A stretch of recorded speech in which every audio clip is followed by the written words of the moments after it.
Hi guys, hello दोस्तों, नमस्कार। सबसे पहले आज हम लोग कुछ बेसिक जानकारी प्राप्त करेंगे। कुछ जो हमने पीछे पढ़ा उसके बारे में डिस्कस करेंगे। हमने क्या पढ़ा, जैसा कि इसके पहले वाले चैप्टर में हमने वैद्युत क्षेत्र पढ़ा, वैद्युत फ्लक्स पढ़ा, वैद्युत क्षेत्र तीव्रता पढ़ी और वैद्युत फ्लक्स के कारण वैद्युत क्षेत्र अनेक बिंदुओं पर कैसे निकाला जाता है इसके बारे में हमने देखा। आज हम लोग इस चैप्टर में वैद्युत विभव के बारे में पढ़ेंगे कि क्या होता है वैद्युत विभव, विभवांतर। कक्षा 10 में हम लोगों ने विभव विभवांतर के बारे में थोड़ी बहुत जानकारियां हासिल की थी। आज हम इस 12th क्लास में विभव और विभवांतर के बारे में काफ़ी गहराई से जानकारी प्राप्त करेंगे और अलग अलग बिंदुओं पर हम इसे कैसे निकालते हैं इसके बारे में जानकारी हासिल करेंगे। तो आइए देखते हैं आज के चैप्टर में वैद्युत विभव क्या होता है।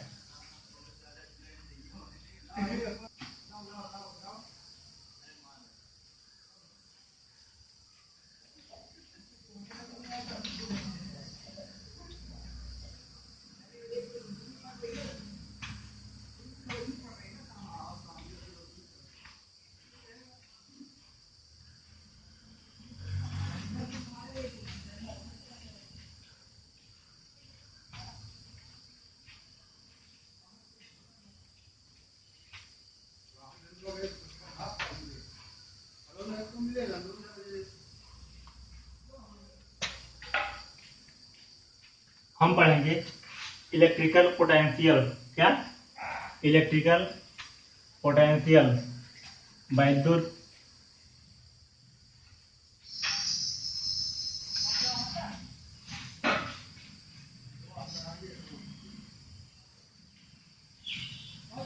क्या पढ़ेंगे?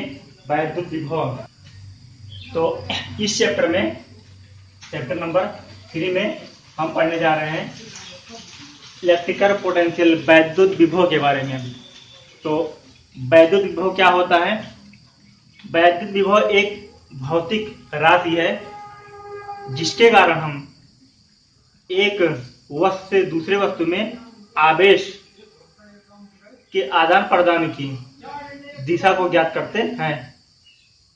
आवेश किस दिशा से किस दिशा की तरफ जा रहा है एक वस्तु से दूसरी वस्तु में, इसकी जानकारी हम वैद्युत विभव के द्वारा ही हम प्राप्त करते हैं। ये दो वस्तुओं का विभव बराबर हो जाएगा तो उसमें आवेश का आदान प्रदान अर्थात एक स्थान से दूसरे स्थान नहीं हो सकता। तो आइए हम देखते हैं। इससे पहले तो इस चैप्टर के अंतर्गत सबसे पहले हम पढ़ेंगे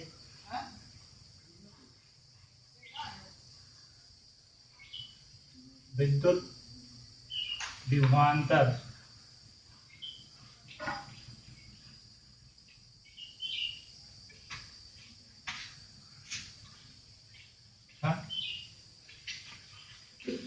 विद्युत विभव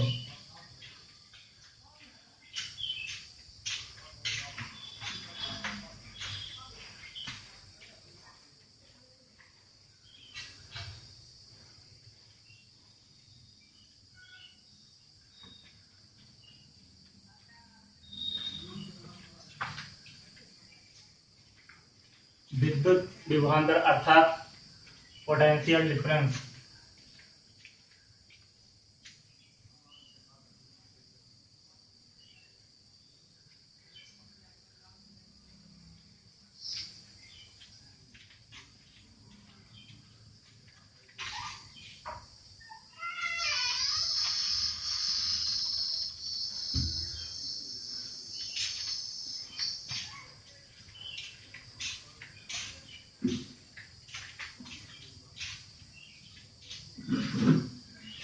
क्या पढ़ने जा रहे हैं? Electrical potential difference and electrical potential, मतलब विद्युत विभवांतर तथा विद्युत विभव के बारे में पढ़ने जा रहे हैं। तो हम जानते हैं कि वैद्युत क्षेत्र की तीव्रता क्या है। वैद्युत क्षेत्र तीव्रता हमने इसके पहले वाले पाठ में पढ़ा है। यदि आवेश प्लस q अर्थात धनात्मक है, क्या हम जानते हैं यदि प्लस धनात्मक है तो वैद्युत क्षेत्र तीव्रता क्या होगी, इससे बाहर तरफ होगी। क्या होगी, इससे बाहर तरफ होगी। और हमको ये भी ज्ञात है कि जब हम कोई आवेश रखते हैं, चाहे वो प्लस लेते हैं या फिर माइनस लेते हैं, तो इसके चारों तरफ एक क्या, इसके चारों तरफ एक बल का अनुभव होता है। चारों तरफ अर्थात किसी आवेश के चारों तरफ का वह क्षेत्र जहां पर आकर्षण अथवा प्रतिकर्षण बल का अनुभव होता है, वह क्षेत्र क्या कहलाता है, वैद्युत क्षेत्र कहलाता है। या फिर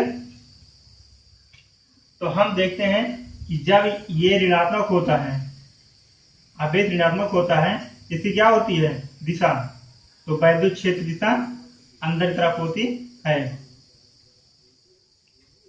क्या हमने कहा, यदि आवेश धनात्मक है तो वैद्युत क्षेत्र की दिशा बाहर तरफ होती है, और यदि आवेश ऋणात्मक है तो वैद्युत क्षेत्र दिशा अंदर तरफ होती है। तो हम धनात्मक अथवा ऋणात्मक आवेश से ये ज्ञान कर सकते हैं कि वैद्युत क्षेत्र दिशा किधर है। तो इसके पहले चैप्टर में हमने आवेश के बारे में पढ़ा था, ठीक। तो वैद्युत क्षेत्र क्या, वैद्युत क्षेत्र की दिशा किससे ज्ञात की जाती है, वैद्युत विभव के द्वारा बदल सकती है। जबकि वैद्युत क्षेत्र क्या है, एक सदिश राशि है, और वैद्युत विभव क्या है, एक अदिश राशि है। हम देखते हैं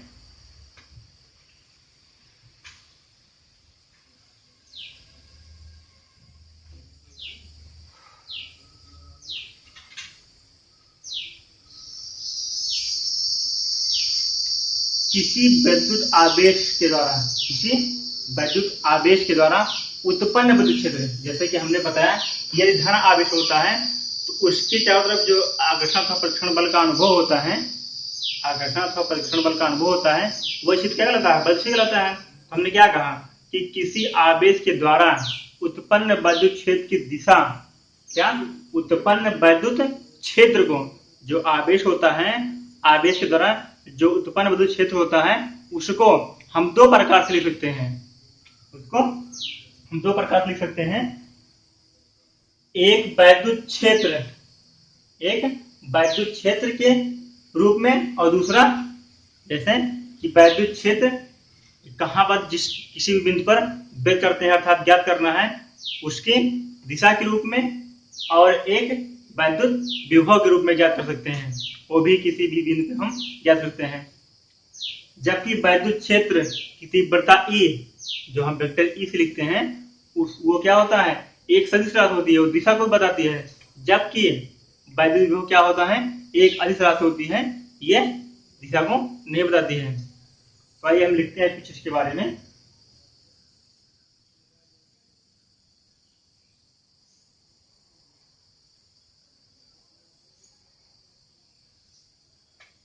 लिखते हैं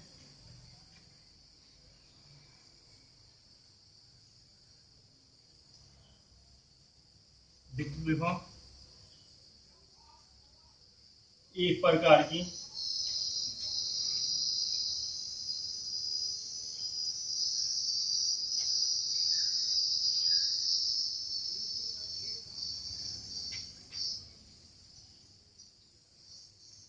विद्युत विभव एक प्रकार की भौतिक राशि है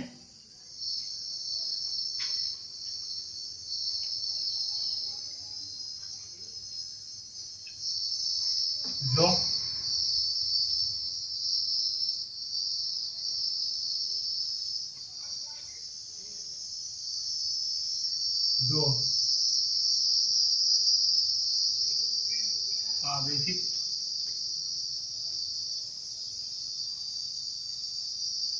वस्तुओं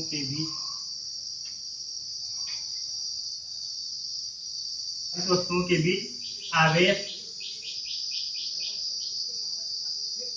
के प्रवाह की दिशा को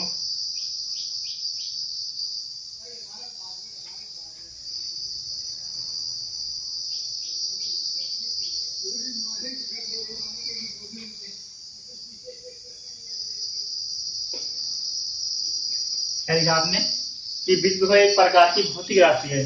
जो विद्युत विभव, क्योंकि आप क्या पढ़ रहे हैं, वैद्युत विभव, पाठ नाम क्या है, वैद्युत विभव। तो विद्युत विभव क्या होता है, विद्युत विभव एक प्रकार की भौतिक राशि है जो दो आवेशित, जैसे मान लो दो आवेशित वस्तुएं हैं, क्या P व Q, दो आवेशित वस्तुएं हैं, इनके बीच जो आवेश प्रवाह हो रहा है, वो किस दिशा में हो रहा है, इधर को हो रहा है, इधर को हो रहा है, इसको कौन निर्धारित करता है, वैद्युत विभव। वैद्युत विभव एक प्रकार क्या है,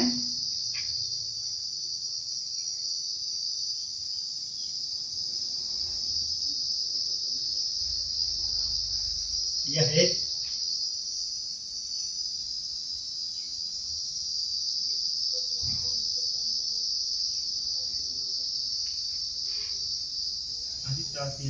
आप लोगों को ये समझ में आ गया होगा। हमने क्या लिखा कि विद्युत विभव एक प्रकार की भौतिक राशि है। क्या, विद्युत विभव एक प्रकार की भौतिक राशि है जिसके द्वारा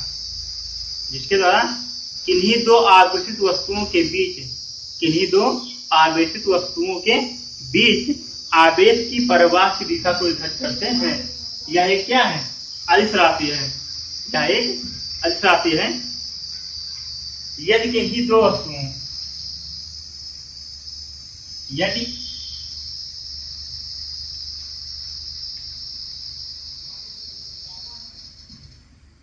का विद्युत विभव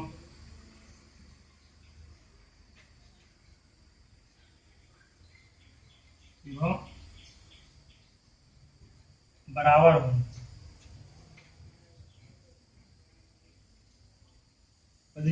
हो तो उनमें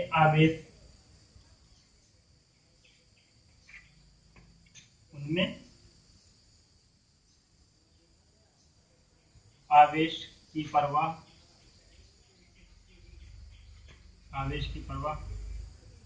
नहीं होगा।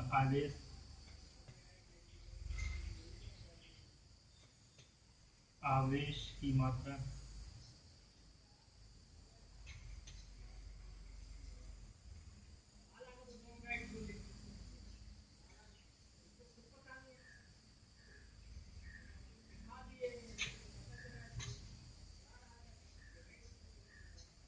आपने क्या लिखा, यदि किन्हीं दो वस्तुओं के बीच जो वैद्युत विभव होता है, यदि वो वैद्युत विभव बराबर हो गया तो आवेश की मात्रा कितनी भी हो दोनों वस्तुओं पर, लेकिन आवेश एक स्थान से अर्थात एक वस्तु से दूसरी वस्तु में प्रवाहित नहीं होगा। तो हम इस तरह इसी परिभाषा लिखते हैं। आगे लिखते हैं,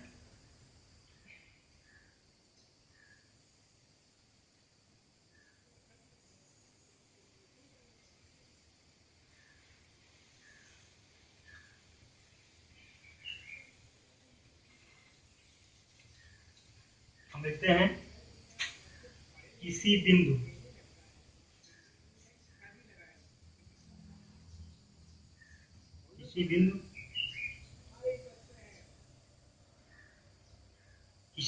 आवेश के कारण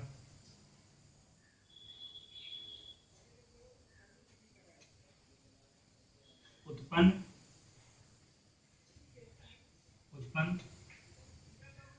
वैद्युत क्षेत्र की दिशा क्या, किसी बिंदु आवेश के कारण उत्पन्न वैद्युत क्षेत्र की दिशा को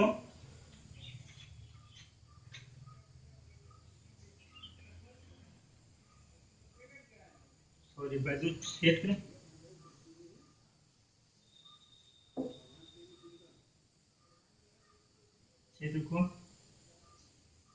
रूपों में व्यक्त किया सकता है, दो रूपों में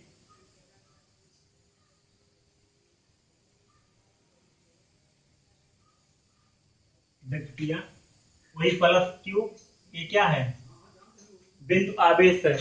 इस बिंदु आवेश के कारण उत्पन्न जो विद्युत क्षेत्र है उसे दो रूपों में व्यक्त किया सकता है। किसमें, दो रूपों में। जैसे इसके कारण उत्पन्न विद्युत क्षेत्र ऐसे होगा, ठीक। उत्पन्न विद्युत क्षेत्र को दो रूपों में व्यक्त किया सकता है। फर्स्ट वाला क्या है, विद्युत क्षेत्र की तीव्रता के रूप में, इसके विद्युत क्षेत्र की तीव्रता के रूप में, और दूसरा विद्युत विभव के रूप में।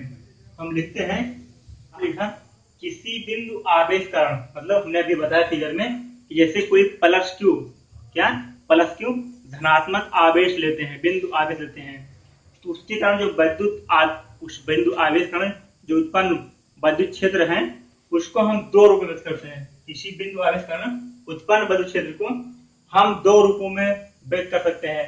सबसे पहला क्या होता है, विद्युत क्षेत्र E, क्या विद्युत क्षेत्र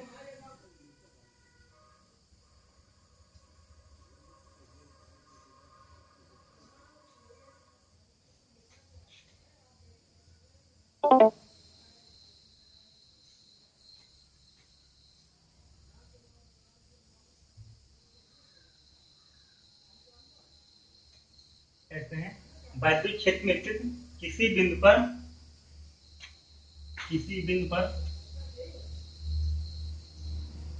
विद्युत क्षेत्र की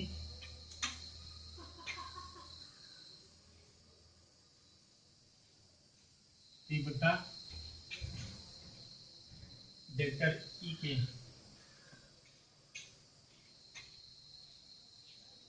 रूप में, क्या हमने क्या लिखा, किसी बिंदु आवेश कारण उत्पन्न विद्युत क्षेत्र को दो रूप में व्यक्त किया सकता है। विद्युत क्षेत्र में स्थित किसी बिंदु पर विद्युत क्षेत्र की तीव्रता वेक्टर E के रूप में तथा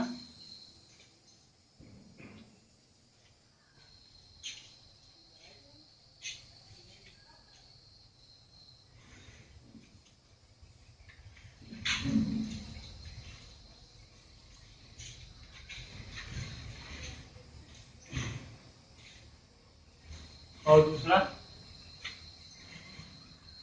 विद्युत विभव के रूप में, विद्युत विभव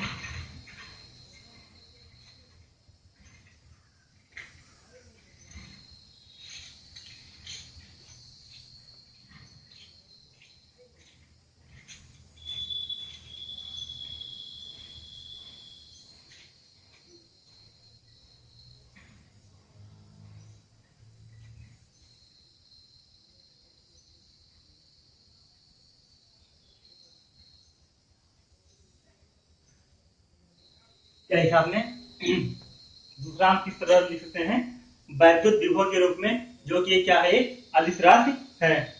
तो आपने विद्युत विभव के बारे में पढ़ा कि विद्युत विभव क्या होता है, तो आपने क्या लिखा कि विद्युत विभव एक प्रकार की, क्या विद्युत विभव एक प्रकार की भौतिक राशि है। क्या है, भौतिक राशि है जो दो आवेशित वस्तुओं के बीच आवेश के प्रवाह की दिशा को निर्धारित करती है।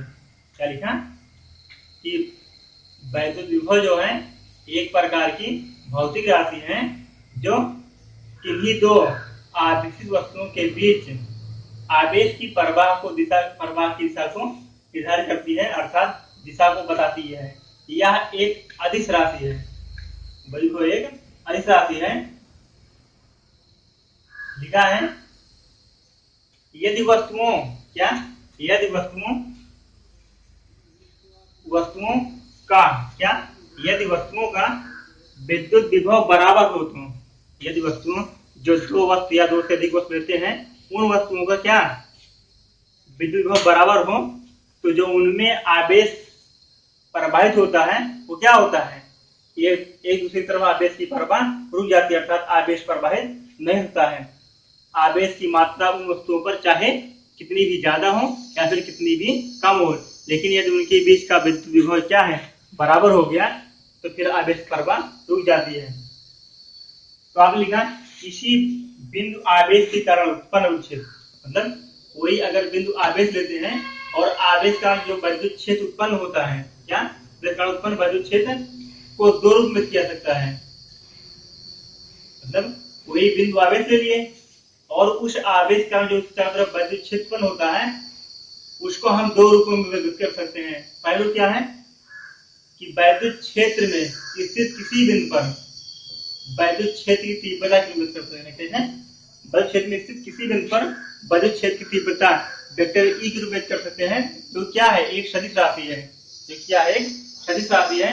और दूसरा वैद्युत विभव भी के रूप में कर सकते हैं, जो क्या है अदिश राशि है। तो हमने वैद्युत विभव के बारे में पढ़ लिया। अब हम पढ़ते हैं वैद्युत विभवांतर क्या होता है। पढ़ने जा रहे हैं वैद्युत विभवांतर क्या, वैद्युत विभवांतर, इलेक्ट्रिकल ELECTRI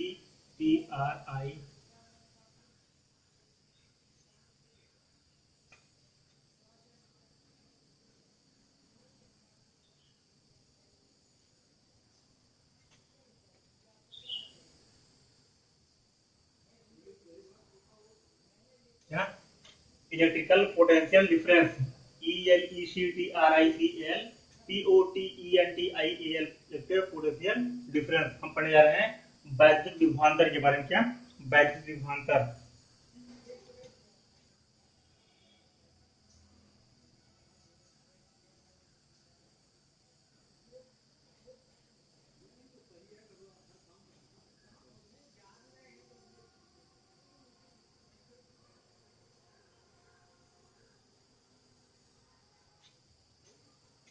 हम देखते हैं यदि हमने धन आवेश लिया, क्या लिया धन आवेश लिया, जिसके कारण वैद्युत क्षेत्र उत्पन्न होगा। क्योंकि अभी आपने इसके ऊपर पढ़ा कि जब हम कोई बिंदु आवेश कोई बिंदु आवेश लेते हैं तो उसके चारों तरफ क्या होता है वैद्युत क्षेत्र उत्पन्न हो जाता है। तो हमने क्या लिया एक धन आवेश लिया और इस धन आवेश कारण क्या होता है वैद्युत क्षेत्र उत्पन्न हो जाता है। तो इस वैद्युत क्षेत्र ई के अंतर्गत हमने क्या लिया एक Q0 परीक्षण आवेश रखा। क्या एक Q0 परीक्षण आवेश लिया। हम लिखते हैं कि वैद्युत क्षेत्र के अंतर्गत किसी भी बिंदु आवेश को, कोई भी बिंदु आवेश होता है उसको एक स्थान से दूसरे स्थान तक ले जाने में जो किया गया कार्य होता है उसे क्या बोलते हैं विभवांतर। और तथा क्या लिखा जैसे प्लस Q क्या है आवेश है और Q0 क्या है परीक्षण आवेश है। तो हम लिखते हैं क्या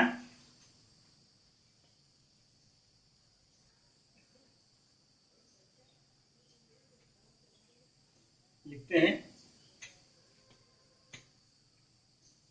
वैद्युत क्षेत्र के अंतर्गत, वैद्युत क्षेत्र के अंदर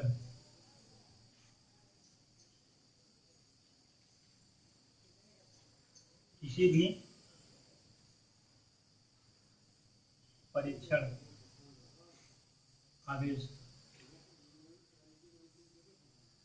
आवेश को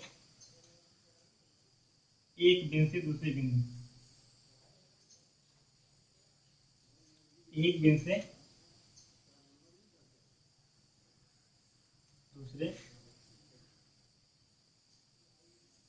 बिंदु तक ले जाने में किया गया कार्य तथा परीक्षण आवेश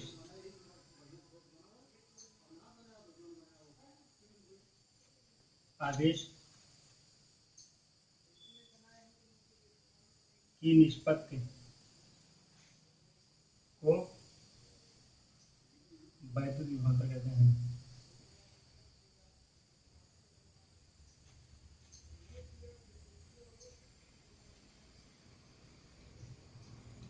क्या लिखा आपने क्या किया सबसे पहले एक धन आवेश लिया, क्या एक धन आवेश प्लस Q लिया। जब जैसे हम प्लस Q लेते हैं इस प्लस क्यू के चारों तरफ एक वैद्युत क्षेत्र उत्पन्न हो जाता है। क्या? वैद्युत क्षेत्र उत्पन्न होता है जिसकी दिशा बाहर तरफ होती है। हमने क्या किया, एक वैद्युत क्षेत्र क्या दिखाया हमने, ये वेक्टर जिसकी दिशा क्या है, बाहर तरफ है। क्या बाहर है? इस वैद्युत क्षेत्र के अंतर्गत एक परीक्षण आवेश Q0 रखा। क्या? परीक्षण आवेश Q0। तो इस विद्युत क्षेत्र के अंदर परीक्षण आवेश Q0, परीक्षण आवेश को एक बिंदु से दूसरे बिंदु तक लाने में, एक बिंदु से दूसरे बिंदु तक लाने में किया गया कार्य तथा परीक्षण आवेश की निष्पत्ति को ही हम क्या बोलते हैं, वैद्युत विभवांतर कहते हैं। ये मेरा क्या है, फार्मूला है। आगे लिखते हैं इसके बाद।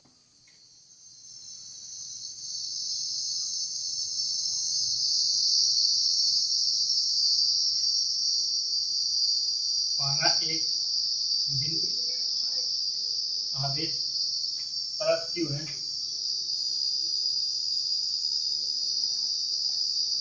जिसके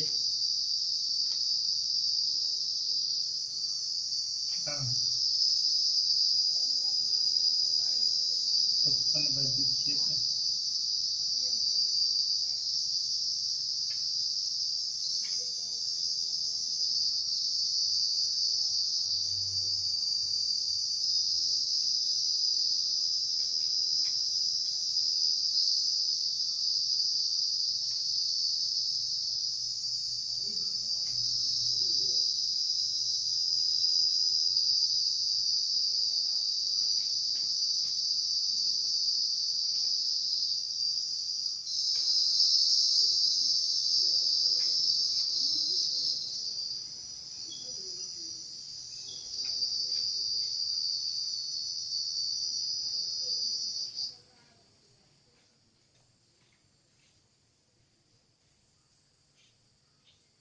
क्या लिखा आपने, माना एक बिंदु आवेश प्लस क्यू है, तो प्लस क्यू ये बिंदु आवेश है और जिसके कारण उत्पन्न विद्युत क्षेत्र ई है, और विद्युत क्षेत्र के अंदर हमने एक अन्य परीक्षण धनावेश क्या लिखा, Q0 लिया। धन परीक्षण आवेश Q0 रखते हैं, परीक्षण आवेश Q0 लेते हैं।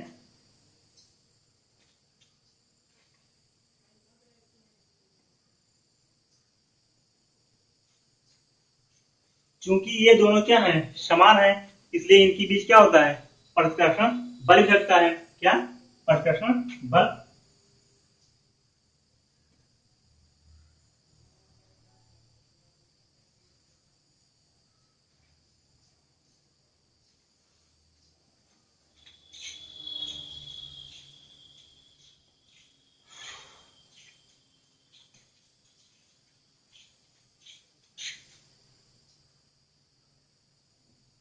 आप देख रहे हैं कि प्लस क्यू और प्लस Q0 दोनों क्या है, बिंदु आवेश हैं, जिनके कारण क्या होता है, जो बल लगता है क्या होता है, प्रतिकर्षण बल होता है। तो आपने क्या लिखा कि जिनके बीच प्रतिकर्षण बल F होगा,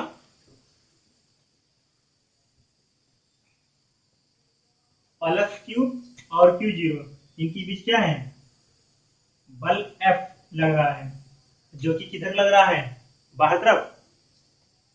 एक दूसरे को क्या कर रहे हैं, प्रतिकर्षित करते हैं, क्या आकर्षित करते हैं, प्रतिकर्षित। लिखते हैं अच्छा परीक्षण आवेश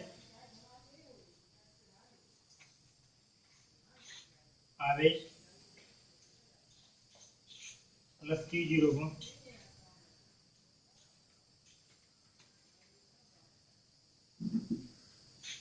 को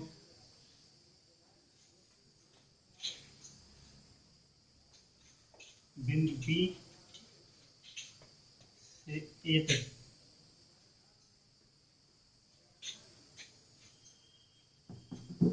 ले जाते हैं, तो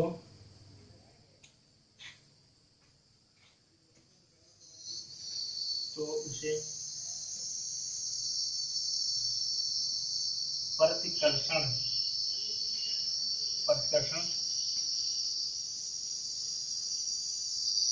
बल के विरुद्ध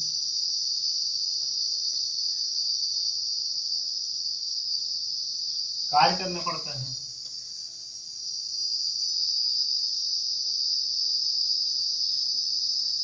क्या होता है, कार्य करना पड़ता है। आगे लिखते हैं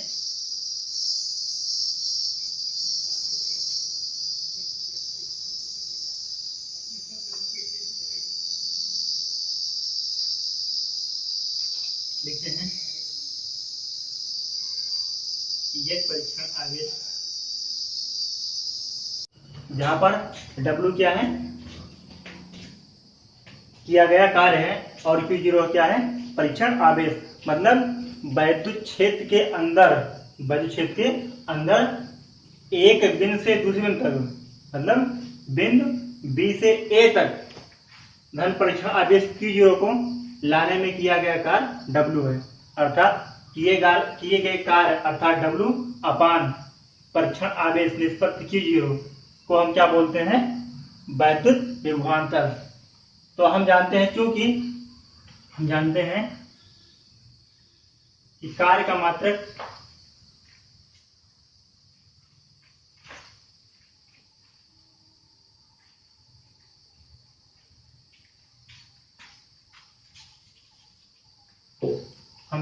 कार्य एक अदिश राशि है। कार्य एक अदिश राशि है तथा Q0 भी एक अदिश राशि है। अतः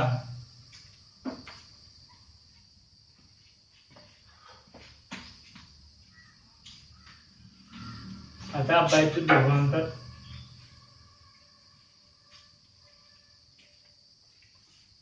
VA माइनस VB भी एक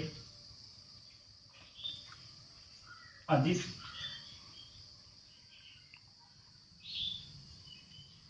राशि होगी।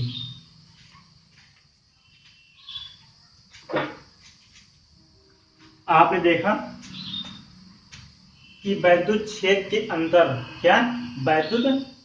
अंदर किसी धन परीक्षण आवेश को एक बिंदु से दूसरी बिंदु तक जो लाने में किया गया कार्य है, उसी को हम क्या बोलते हैं, वैद्युत विभवांतर बोलते हैं। या फिर हमने इसकी परिभाषा ऊपर हमने लिखा है। तो आपने कहा कि कार्य क्या है, ये जो W कार्य है ये भी क्या है, एक अदिश राशि है, तथा जो परीक्षण आवेश Q0 है ये भी एक अदिश राशि है। इसलिए VA माइनस VB अर्थात वैद्युत विभवांतर भी एक अदिश राशि होगी। हम जानते हैं, आपने लिखा था यहाँ पे प्लस Q परीक्षण आवेश रखते हैं,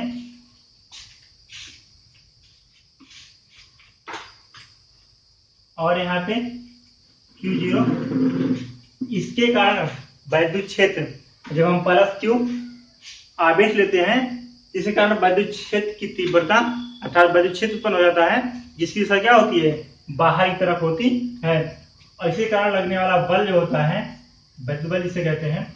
और यहाँ हम क्या लेते हैं, एक परीक्षण आवेश Q0 लेते हैं। हमने देखा एक बिंदु से दूसरे बिंदु तक, मतलब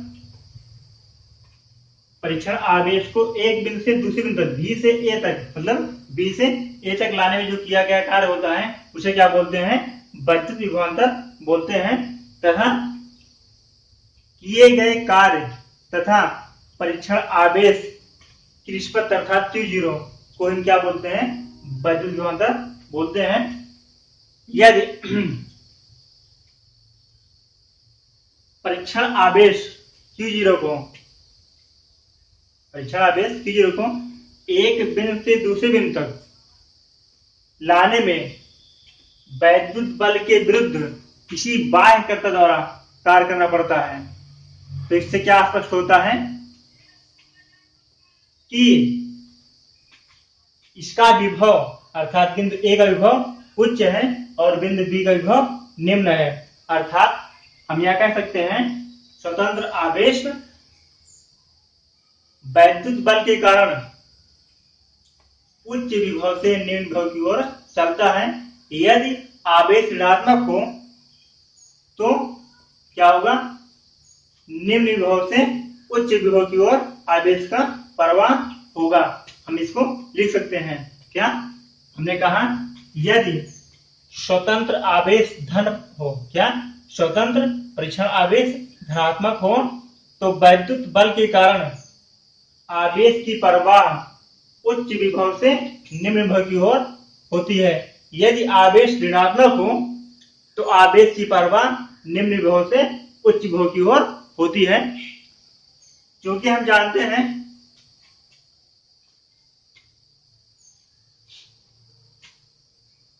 लिखते हैं मात्रक। मात्रक क्या होता है? क्योंकि कार्य का मात्रक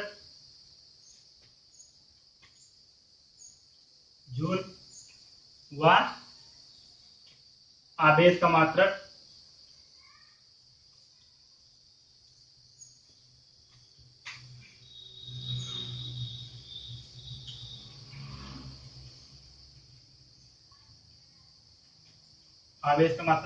कूलाम होता है।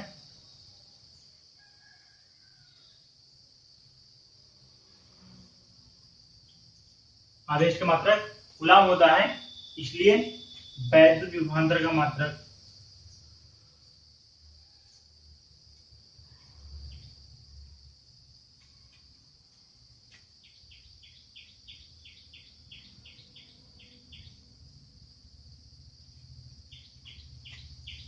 जूल प्रति कूलाम होगा। इसलिए क्या होगा? वैद्युत विभवांतर का मात्रक जूल प्रति कूलाम होगा।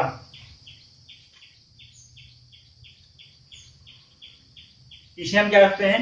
1 वोल्ट लिखते हैं। इसे हम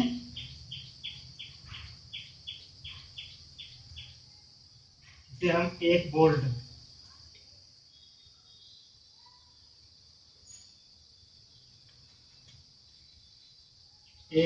भी लिख सकते हैं।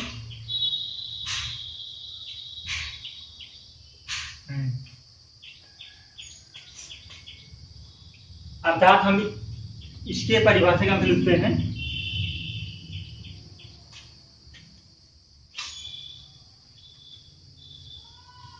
1 वोल्ट बराबर 1 जूल प्रति कूलाम। कहते हैं 1 वोल्ट बराबर 1 जूल प्रति कूलाम। आगे लिख सकते हैं वैद्युत क्षेत्र के अंदर वैद्युत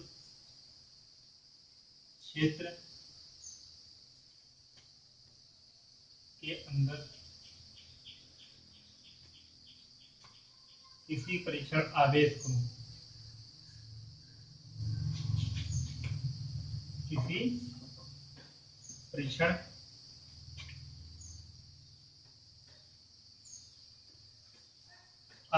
को एक बिंदु से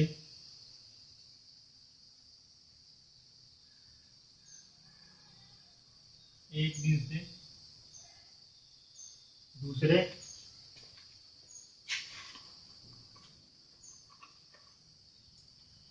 एक बिंदु से दूसरे बिंदु तक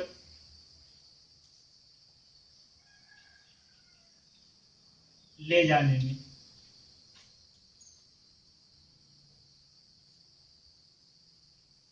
1 जूल प्रति कूलाम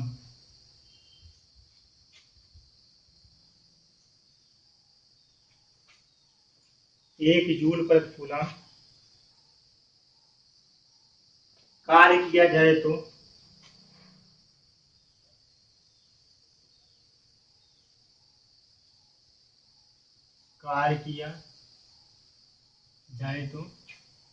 क्या लिखा आपने?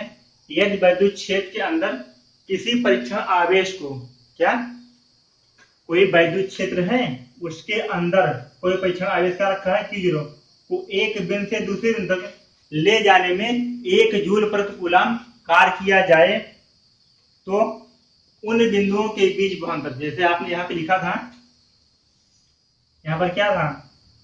धन आवेश, और इस धन आवेश के कारण इसके चारों तरफ एक वैद्युत क्षेत्र स्थापित हो जाता है। इसकी दिशा क्या होती है?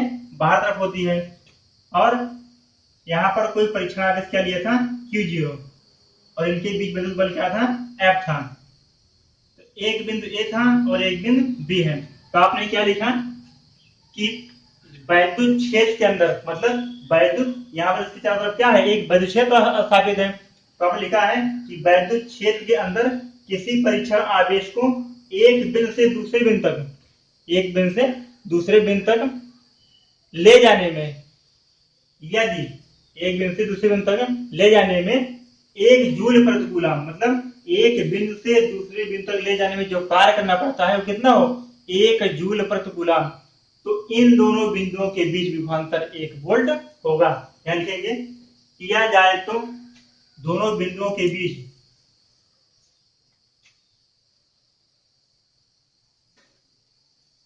दोनों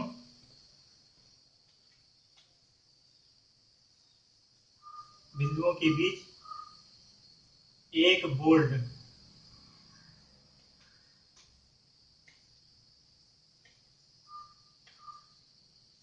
विभवांतर होगा। तो हम एक परिभाषा ये भी लिख सकते हैं, इसके अनुसार हम एक परिभाषा ये भी लिख सकते हैं। हम आशा करते हैं कि आप लोग को समझ में आ गया होगा। आपने क्या लिखा, आपने लिखा कि एक धन आवेश लेते हैं, क्या धन आवेश लेते हैं, जैसे ही धन आवेश रखते हैं उस धन आवेश के कारण उस आवेश के चारों तरफ एक क्या हो जाता है, वैद्युत क्षेत्र स्थापित हो जाता है। तो उसी वैद्युत क्षेत्र के अंदर हम क्या रखते हैं, एक परीक्षण आवेश Q0 लेते हैं और परीक्षण आवेश Q0 को एक बिंदु से दूसरे बिंदु तक, मतलब एक बिंदु से दूसरे बिंदु तक जो कार्य करना पड़ता है, जो कार्य करना पड़ता है उसे हम क्या बोलते हैं, वैद्युत विभवांतर। तो हम हमारा जो एक बिंदु से दो बिंदु तक ले जाने में जो कार्य करना पड़ा वो क्या है, W, और परीक्षण आवेश क्या है, Q0। तो हम क्या लिखे हैं, तो हमने इसके अनुसार आपने परिभाषा देखा, ऊपर लिखा है, और इसके अनुसार आपने लिखा क्या कि यदि वैद्युत क्षेत्र के अंदर, मतलब आपने लिखा यदि वैद्युत क्षेत्र के अंदर परीक्षण आवेश Q0 को एक बिंदु से दूसरे बिंदु तक ले जाने में जो कार्य है 1 जूल प्रति कूलम करना पड़ता है, तो उन दोनों बिंदुओं के बीच विभवांतर 1 वोल्ट होगा। तो ये रही परिभाषा। आइए देखते हैं आगे कुछ। हम देखते हैं यदि ये जो बिंदु B है, ये बिंदु B है, यदि B अनंत पर हो, क्या यदि बिंदु B अनंत पर हो, तो जैसे एक बिंदु यहां पर है, तो एक बिंदु क्या है, B अनंत पर है, तो क्या होगा, तो हम देखते हैं VA माइनस VB बराबर होता है W अपान Q0। ये क्या है, VA minus V infinite equal to W upon Q0।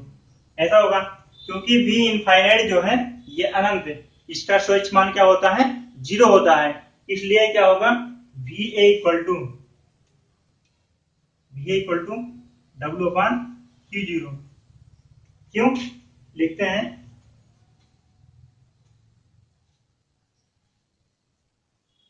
V infinite equal to V अनंत बराबर 0, क्योंकि अनंत पर V स्वच्छ अर्थात विभवांतर का मान क्या होगा, 0 होगा, इसलिए ऐसा। इस समीकरण के अनुसार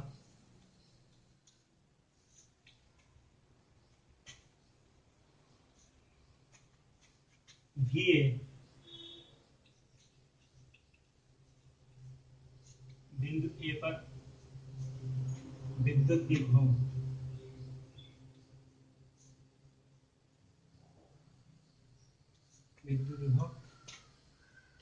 तथा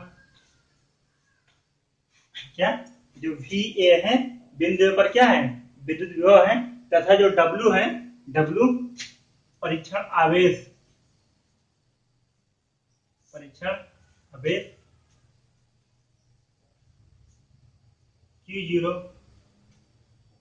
को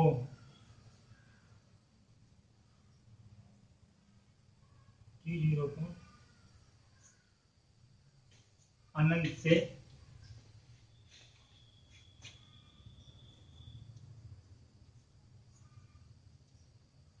बिंदु ए तक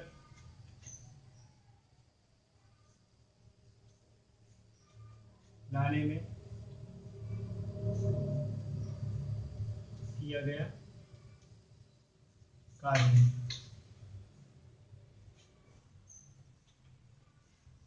लिखते हैं वैद्युत क्षेत्र में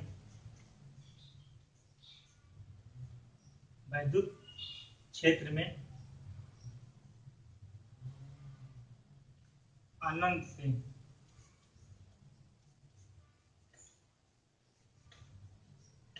किसी बिंदु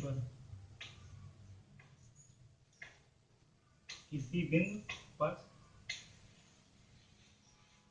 परीक्षण आवेश को लाने में किए गए कार्य तथा परीक्षण आवेश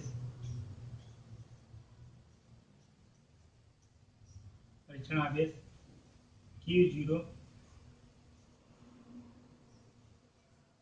की निष्पत्ति को उस बिंदु पर वैद्युत विभव कहते हैं।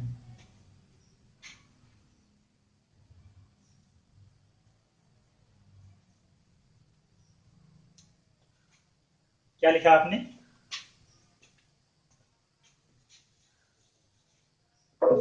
आपने लिखा कि वैद्युत क्षेत्र में, मतलब वैद्युत क्षेत्र में कोई बिंदु रखा है, उस बिंदु पर आनंद से परीक्षण आवेश को बिंदु तक लाने में किया गया कार्य, अर्थात लाने में किए गए कार्य तथा परीक्षण आवेश की निष्पत्ति को हम क्या बोलते हैं? उस बिंदु पर वैद्युत विभव कहते हैं। आगे लिखते हैं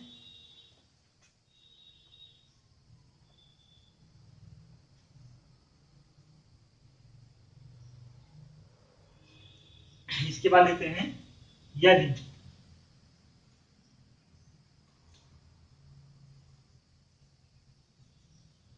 अनंत से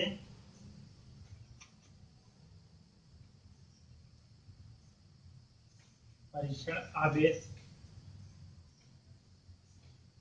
को लाने में, यदि अनंत से परीक्षण आवेश को लाने में 1 जूल प्रति कूलाम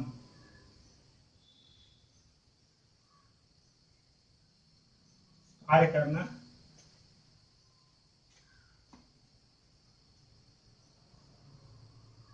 पड़ता है, तो उस बिंदु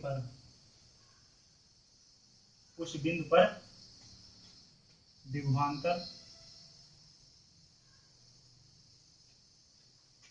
1 वोल्ट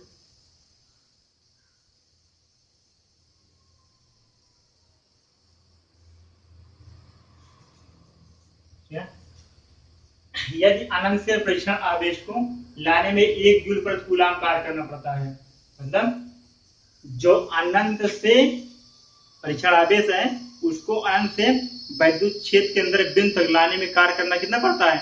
1 जूल प्रति कूलाम अगर कार्य करना पड़ता है तो उस बिंदु पर वैद्युत विभव कितना होगा?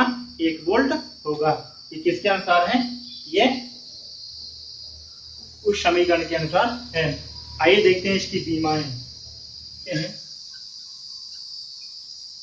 वैद्युत विभव तथा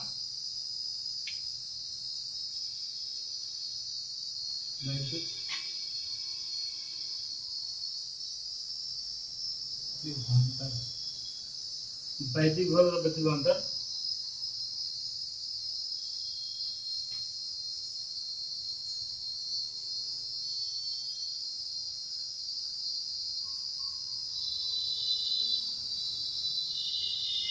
वैद्युत विभव और विभवांतर की मात्रक व विमान के जो मात्रक हैं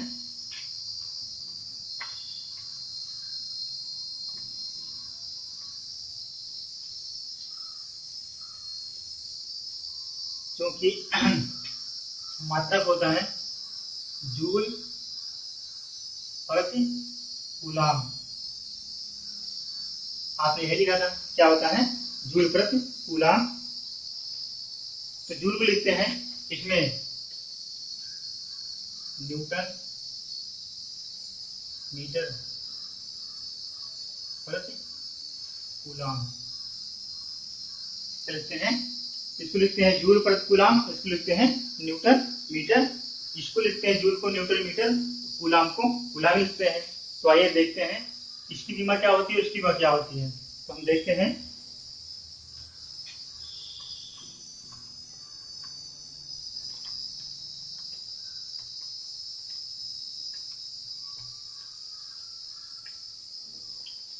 इसको लिखते हैं किलोग्राम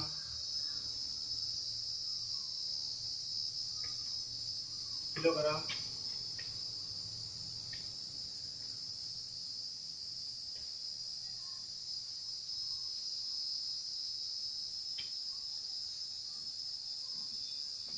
न्यूटन लिख सकते हैं क्या किलोग्राम मीटर सेकंड, क्या मीटर प्रति सेकंड स्क्वायर लिखते हैं मीटर।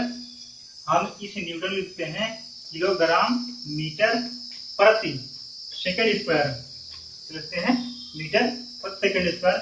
और इसको लिखते हैं कूलाम को एम्पियर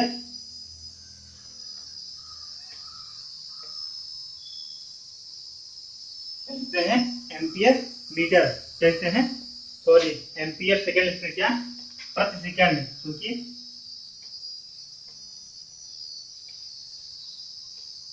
हमने कहा इस न्यूटन लिख सकते हैं क्या किलोग्राम मीटर प्रति सेकंड स्क्वायर, और ये मीटर मीटर लिखते हैं।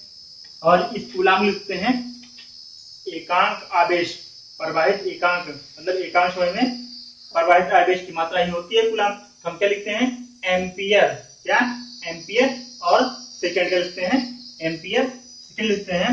तो देखते हैं यहाँ से इसकी क्या होती है।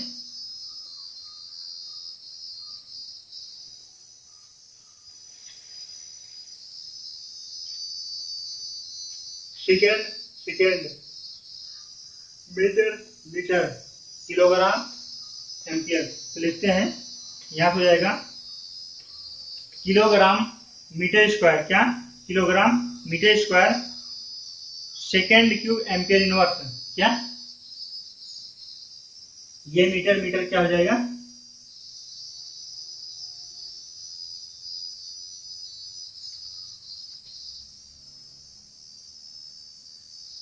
Metre square.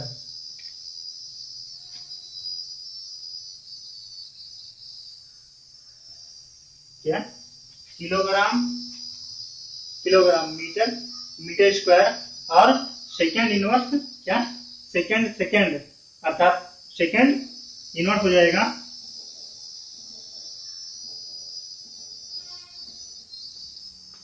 अब 1 सेकेंड ये है और 2 सेकेंड ये है, इसलिए क्या हो जाएगा यहाँ पे सेकेंड क्यूब इनवर्स जिसको बोलते हैं सेकेंड क्यूब इनवर्स। और हमारा बचा एम्पियर, इसको लिखते हैं एम्पियर इनवर्स ऐसे, या इसको लिख सकते हैं ऐसे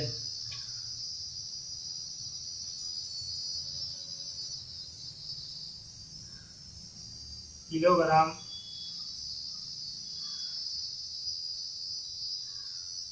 metre square kilogram metre square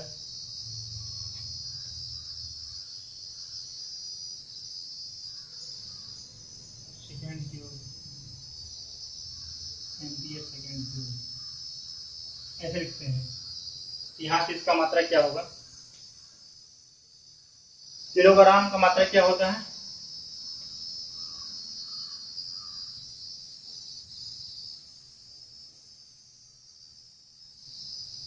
यहाँ से इसका मात्रक हो जाएगा ml2 T-3 A इनवर्स, ऐसे हो जाएगा। क्या जाएगा? ml2 T-3 A inverse. क्यों?